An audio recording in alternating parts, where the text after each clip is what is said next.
3, 2, 1. अस्सलामुअलैकुम वरहमतुल्लाहि वबरकातुहू। My name is Janina. My name is Raziha. कैसे हैं आप लोग? उम्मीद करती हूँ आप लोग खैरियत से होंगे। आज हम जिस वीडियो पे रिएक्शन देने जा रहे हैं उस वीडियो का टाइटल ये है कि गजा की अवाम को जो इमदाद दी गई है समुद्र के जरिए।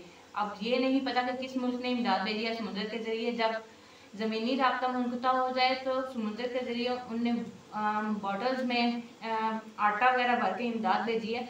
अब पता करते हैं कि कौन सा मुल्क है और किसने ये इमदाद भेजी है। लेकिन उससे पहले रिएक्शन देने से पहले हम आपसे गुजारिश करते हैं कि हमारे चैनल को सब्सक्राइब, लाइक और कमेंट और काइंडली वीडियो को शेयर ज़रूर कीजिएगा। अगर आपको वीडियो अच्छी लगी है तो उसको हमारे चैनल को सब्सक्राइब भी कर दें।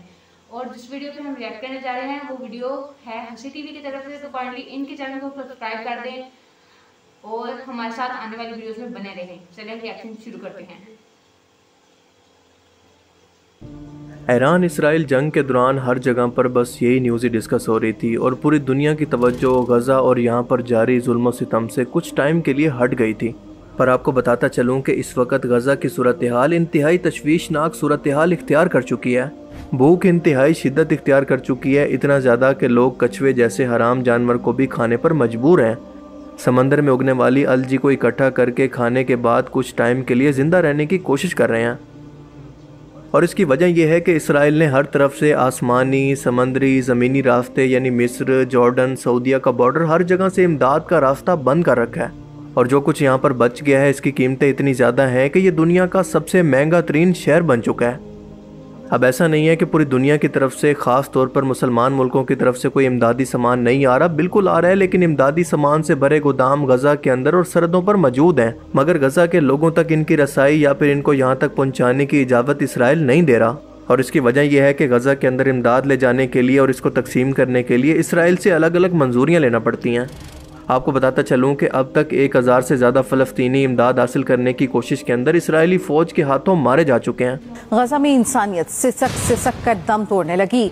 इसराइल का निहत्ते और बेबस फ़लस्तीनियों को भूख से मारने का प्लान बेनकाब। सिहूनी फ़ौज ने गज़ा के लिए इमदाद ले जाने वाली कश्ती पर कब्जा कर लिया। निहत्ते बैनुल अक़वामी समाजी कारकुनों पर असलहा तान दिया। कम अज़ कम 6 इसराइली फ़ौजियों ने कश्ती पर कब्जा किया। अब आप ज़रा अंदाज़ा लगाने की कोशिश करें कि ये लोग कितने जालिम हैं कि छोटे छोटे बच्चों को भूख से तड़पता देखकर और हर तरह की चीज़ मौजूद होने के बावजूद भी इनको भूख से तड़पा रहे हैं। और ये वो लोग हैं जो कि खुद को खुदा के चुने हुए बंदे या फिर ख़ास बंदे कहते हैं। क्या अल्लाह ताला इनके इस अमल से खुश हो रहा होगा कि ये इसके बंदों के साथ जानवरों से भी बदतर सलूक कर रहे हैं? अल्लाह ताला ने अगर जज़ा और सज़ा के लिए क़यामत का दिन ना रखा होता तो शायद अब तक इस जुल्म की वजह से आसमान फट चुका होता और ज़मीन फट कर इन जालिमों को अपने अंदर दफन कर लेती। हमने भूख बर्दाश्त की, अब ऊपर से ये रॉकेट हमले। खुदा की कसम ये नाइंसाफी है। गजा में जहां लोग नाकाबिले तस्वुर भूख का सामना कर रहे हैं, वहीं इसराइली हमले भी थमे नहीं हैं। अक़वाम मुत्तहिदा के फूड एड प्रोग्राम ने खबरदार किया है कि गजा में हर 3 में से 1 शख्स कई दिन तक बगैर खुराक खाए गुजार रहा है। 7 अक्टूबर 2023 से लेकर अब तक गजा के अंदर 60,000 लोग अपनी जानें दे चुके हैं और 1,42,000 के करीब लोग जख्मी हैं। और ये ऑफिशियल नंबर हैं जो कि रिपोर्ट हुए हैं, क्योंकि असल तादाद इससे कहीं ज़्यादा हो सकती है। और सिर्फ भूख और कहत नहीं बल्कि यहाँ पर ट्रांसपोर्ट भी तबाह है, पेट्रोल भी नहीं है, बिजली भी नहीं है, कम्युनिकेशन सिस्टम भी तबाह हो चुका है। अलगर्ज गजा तबाही का मंजर पेश कर रहा है और लोग यहाँ पर भूख से इतने मजबूर हो चुके हैं कि पेट पर पत्थर बांधने पर मजबूर हो चुके हैं।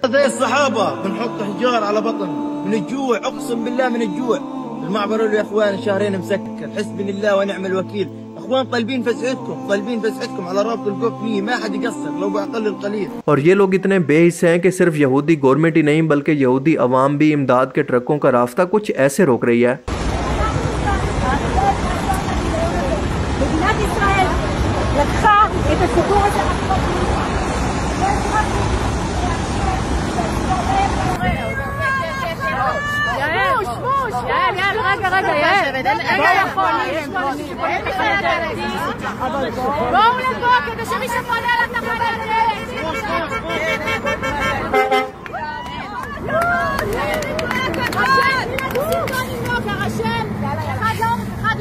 और सिर्फ यही नहीं बल्कि गजा बॉर्डर पर जानबूझकर ये लोग खाने की दावतें और पार्टीज रखकर एंजॉय कर रहे हैं ताकि वहाँ के लोग भूख की वजह से और तड़पें।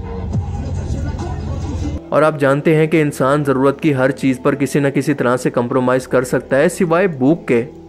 वर्ल्ड हेल्थ ऑर्गेनाइजेशन ने मई 2025 के अंदर ये खबरदार किया था कि अगर यूं ही जंग जारी रही और गजा को इमदाद ना ले जाने दी गई तो आइंदा 11 महीनों के अंदर 5 साल से कम उम्र के तकरीबन 71,000 बच्चे ग़िज़ाई किल्लत की वजह से मज़ीद मर जाएंगे। और सिर्फ मई 2025 के अंदर 57 बच्चे ग़िज़ाई किल्लत की वजह से फौत हो चुके हैं और हर महीने ये नंबर बढ़ता जा रहा है। अब मिस्र के लोगों ने जब ये जुल्म देखा तो इनसे रहा नहीं गया, तो इन लोगों ने गजा के लोगों की मदद करने का एक इंतहाई यूनिक तरीका अपनाया जो कि सोचकर इंसान का दिल भर आता है। आप सबको याद होगा कि कुछ ही अर्सा पहले जब नॉर्थ कोरिया के अंदर कहत पड़ा था और यहाँ के किसान भूख से मर रहे थे तो एक वीडियो वायरल हुआ था जिसके अंदर साउथ कोरिया के लोग चावल एक बोतल के अंदर भरकर समंदर के रास्ते नॉर्थ कोरिया की तरफ भेज रहे थे ताकि ये लोग अपनी भूख मिटा सकें, क्योंकि आप जानते हैं कि नॉर्थ और साउथ कोरिया के दरमियान आपस में कितनी ज़्यादा दुश्मनी है। लेकिन हमने देखा कि यहाँ पर इंसानियत सबसे पहले थी और मुल्क बाद में। और बिल्कुल इसी तरह से जब मिस्र के लोगों को भी कोई और सूरत हाल नज़र नहीं आई कि अपने भाइयों की मदद किस तरह से करें, तो इन लोगों ने भी मजबूर होकर राशन, खाने पीने का सामान, दवाइयाँ और छोटे बच्चों ने अपने हाथों से लिखे हुए ख़त बोतलों के अंदर डालकर रेड सी के अंदर फेंकना शुरू कर दिए हैं, सिर्फ इस उम्मीद के अंदर कि शायद ये लहरें इनको बहाकर गजा के लोगों तक पहुँचा दें ताकि ये लोग अपनी भूख मिटा सकें। अल्लाह अकबर। अब ये सब कुछ वहाँ पर पहुँचता है या नहीं, या फिर इजरायली फोर्सेस एक बार फिर से इसको ख़तरा समझकर हटा देती हैं, ये तो बात की बात है। लेकिन इन लोगों के जज्बे का अंदाज़ा लगाने की कोशिश करें। और सिर्फ मिस्र के लोग नहीं बल्कि इमदादी ऑर्गेनाइजेशन भी यही काम कर रही हैं कि सब राशन को बोतलों के अंदर डालकर समंदरी लहरों के भरोसे छोड़ रही हैं कि शायद ये वहाँ किसी की भूख मिटा सके। अल्लाह ताला इन लोगों को जज़ाए खैर अता फरमाए, क्योंकि वो इंसान की नीयत देखता है और किसी एक भूखे शख्स को खाना खिलाना हज़ारों लाखों नेकियों से अफजल है। और एक छोटा सा अमल भी अगर खलूस नियत से हो तो अल्लाह ताला के यहाँ इसकी बहुत ही कीमत होती है। और वैसे भी ये लोग जितना इनके बस के अंदर है वो सब कुछ कर रहे हैं, क्योंकि एक इंसान के पास अगर ताकत थी लड़ने की तो उससे क़यामत के दिन उसकी ताकत के बारे में सवाल होगा। और जिस शख्स के पास माल है, क़यामत के दिन उससे माल के बारे में पूछा जाएगा कि इसको कहाँ पर खर्च किया। और जिसके पास ताकत है इससे पूछा जाएगा कि क्या जुल्म के खिलाफ खड़े हुए थे कि नहीं। और जिसके पास इल्म और आवाज़ है इससे क़यामत के दिन पूछा जाएगा कि क्या तुमने सच बोला था। और आज अगर हम जालिम को जालिम कहने से भी हिचकिचा रहे हैं तो हमें सोचना चाहिए कि कल हम किस मुंह से अल्लाह ताला के सामने खड़े होंगे। और मिस्र के ये लोग अपनी हैसियत के मुताबिक अपना फ़र्ज़ अदा कर रहे हैं, क्योंकि याद रखें कि ये मिस्र के आम लोग हैं जिनके पास ना इतने वसाइल हैं ना इतनी ताकत। और इसके बावजूद भी अगर वो अपने मुसलमान बहन भाइयों का इतना दर्द रखते हैं तो समझ लो कि इंसानियत अभी भी ज़िंदा है। रसूलुल्लाह सल्लल्लाहु अलैहि वसल्लम ने फरमाया कि अगर तुम्हारे पास आधी खजूर भी हो तो इसको भी सदका करो, क्योंकि ये जहन्नुम से बचाव का ज़रिया बन सकती है। और मिस्र के ये लोग अपनी आधी खजूर रेड सी के अंदर बहा रहे हैं। 24 जुलाई 2025 को हमास ने जंग बंदी के लिए इसराइल को अपनी शर्तें बता दी हैं जिन पर वो गौर कर रहा है, लेकिन उसके साथ साथ हर दिन कई सौ लोगों को भी एयर स्ट्राइक के अंदर मार भी रहा है। कतर, मिस्र और अमेरिका की सालिसी के अंदर कई मरतबा जंग बंदी की बातचीत हुई है और हालिया महीनों के अंदर तो जंग बंदी के तरीके पर भी बात हुई है, जिसके अंदर कैदियों का तबादला, इमदाद की बहाली और आर्जी सीज़ फायर की शर्तें शामिल हैं। लेकिन अभी तक मुस्तकिल जंग बंदी पर कोई इतफाक़ नहीं हुआ। अब इसकी पहली वजह तो यह है कि नेतन्याहू पर अपोजिशन का दबाव है कि वो हमास का मुकम्मल खात्मा करे, और दूसरी वजह यह है कि नेतन्याहू अगर ये जंग रोकता है तो इस पर करप्शन के केसेस का फैसला होने वाला है, जो कि इसको भी पता है कि इसके खिलाफ ही आना है, जिसके बाद ये अपनी कुर्सी और पावर दोनों को खो देगा। सो जितना हो सके ये जंग को लंबा खींचने की कोशिश कर रहा है। और दूसरी तरफ हमास की पहली डिमांड ये है कि हमें आर्जी नहीं बल्कि मुकम्मल तौर पर सीज़ फायर चाहिए, और दूसरा ये कि जंग दोबारा कभी स्टार्ट ना हो, इसकी भी गारंटी चाहिए। अमेरिका ने कई बार जंग बंदी की हिमायत तो की है, लेकिन दूसरी तरफ वेटो पावर से इसराइल के खिलाफ आने वाली हर करारदाद को रिजेक्ट भी करवा रहा है। सीधा सीधा मुनाफकत। अब सूरत हाल ये है कि अगर आने वाले कुछ महीनों के अंदर जंग बंदी ना की गई तो इससे कहीं ज़्यादा नुकसान इंसानी जानों का होगा, जो कि अब तक हो चुका है। अल्लाह ताला का ये कानून है कि वो जालिम की रस्सी को एक टाइम के लिए लंबा तो कर देता है, लेकिन एक बार जब उसको खींचता है तो वो शख्स मुंह के बल आकर गिरता है। और इसराइल के लिए अब वो वक्त ज़्यादा दूर नहीं है, क्योंकि इसकी शुरुआत ऐसे हो चुकी है कि दुनिया अब तक जिनको दहशतगर्द समझ रही थी, अब जाकर इनको एहसास हो रहा है कि असल दहशतगर्द दरअसल कौन है। वो अमेरिका जिसने सितंबर 11 के बाद लाखों बेगुनाह मुसलमानों को, जो कि इस हमले के अंदर शामिल नहीं थे, इनको मार दिया। और वो कौम जिसने मजलूमियत और नस्ल कुशी का रोना रोकर ये मुल्क हासिल किया था, आज वही कुछ दोबारा से दोहरा रहे हैं। पर दोस्तों हमें कभी भी नाउम्मीद नहीं होना चाहिए, क्योंकि इंशाअल्लाह इस जुल्म और ज़्यादती के बाद बहुत अच्छा वक्त भी आने वाला है। और इसकी लहर इस तरह से निकल चुकी है कि यूरोप को चाहे अपने मफादात के लिए ही सही पर अपनी गलती का एहसास हो गया है। और आगे भी इसराइल दुनिया के अंदर अपनी इन्हीं हरकतों की वजह से, जुल्म और ज़्यादती की वजह से मज़ीद अकेला होता जा रहा है।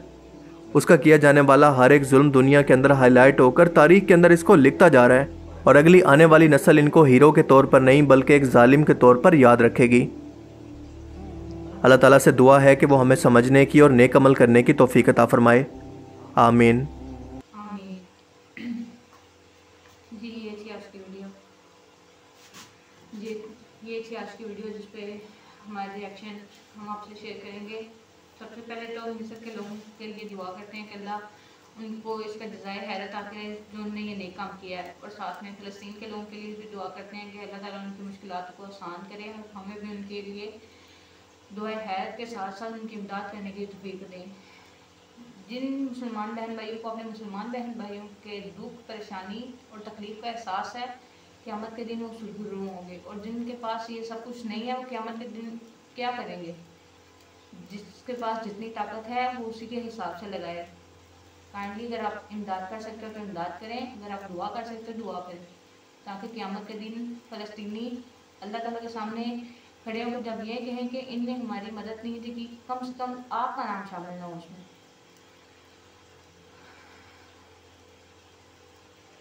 बाकी हमें हदायत दे एक दूसरे का दुख सहने की और एक दूसरे के साथ अच्छा सलूक करने की और एक दूसरे के लिए हमदर्दी रखने की।